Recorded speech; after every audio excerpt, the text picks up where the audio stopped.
Hey there, Internet. Nisekoi episode 13 and 14. Mostly, if you kind of haven't gotten the gist of how, well, at least 12 and, well, yeah, 13 and 14. Pretty much, if you kind of haven't gotten the gist of how I do this yet, pretty much, I'm pretty much kind of find this a thing to kind of just introduces every time I kind of review Nisekoi. I only do the 2 episodes, such as I do every 2 episodes, because pretty much they kind of, every episode kind of feels as like a part to like a second part. So there's always that. So honestly, most of this episode, episode 13, takes place in McDonald's. And honestly, there is a lot of those McDonald's shots in this. Which actually the craziest thing is the fact that this is actually a study date, kind of swirling around the idea that honestly the 3 girls who do like Raku at this point, such as Kosaki, Chitoge, and also Sugumi, all of them kind of have their own little ways of showing it. I mean, like Kosaki, she kind of already pretty much kind of said her piece, in which that she did have a crush on him, and she did kind of do that a few episodes ago. However, for this episode, it's way more into the lines of what Sugumi was doing, in terms of Sugumi pretty much kind of coming out just a little bit more and pretty much telling him, or at least like she didn't come out. She pretty much just threw herself out there just a little bit more to kind of help him with his homework and everything, you know, which is actually rather funny because Shu, he did kind of pick up on that and he caught a glorious beating for it. And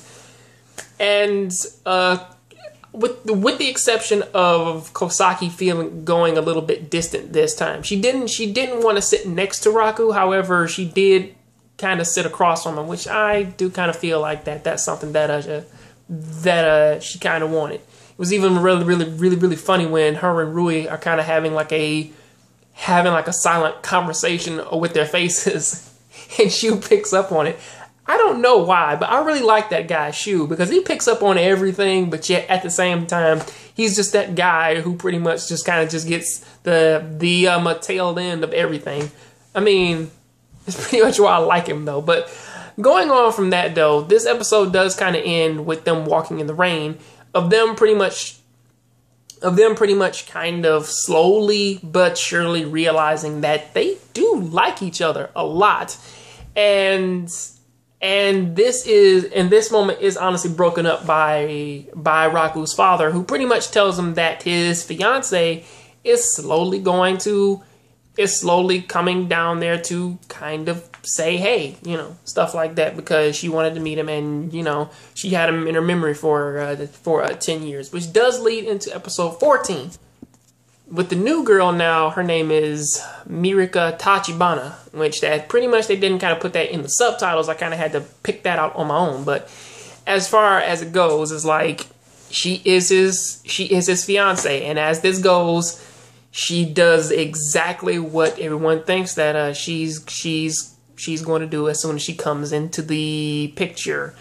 First thing she does, she sees him, she throws her arms around him, and she makes a big deal. And most of the students there kind of talk about him having a fiance and also him having a girl. And in typical anime fashion, the girls are gossiping about it, or at least the girls are gossiping about a guy who has a fiance and a girlfriend. And also, on the other hand, the guys at the school are pretty much angry at him because he has a fiance and a girlfriend, except for Shu, because Shu pretty much, he doesn't give a fuck. He's just kind of just running in the middle, just like, whatever, I'm just trying, man, to see how long this shit can play out, and I can kind of make this fun for me. So pretty much there is a good thing for Shu being his only actual guy friend, because every other dude there is pretty much fucking jealous of him. And honestly, this episode does kind of go into the whole thing of, actually, it feels like a callback from episode 2, in which that Raku went on a date with Chitoge, and the people from her father's gang and the people from the Yakuza were trying to tail him and see what he was going to do. And honestly, this is kind of a callback to that, when like most of his friends, namely all of the girls who like him, in this case Kosaki and Rui, Sugumi and and Chitoge, they all pretty much kind of just tail him to pretty much see how the date is going, which really isn't all that bad until all the way up until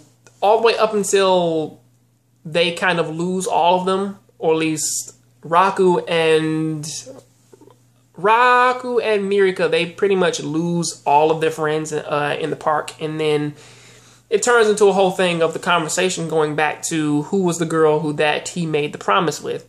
And as she puts it, he was the one who pretty much, it was a promise between those two.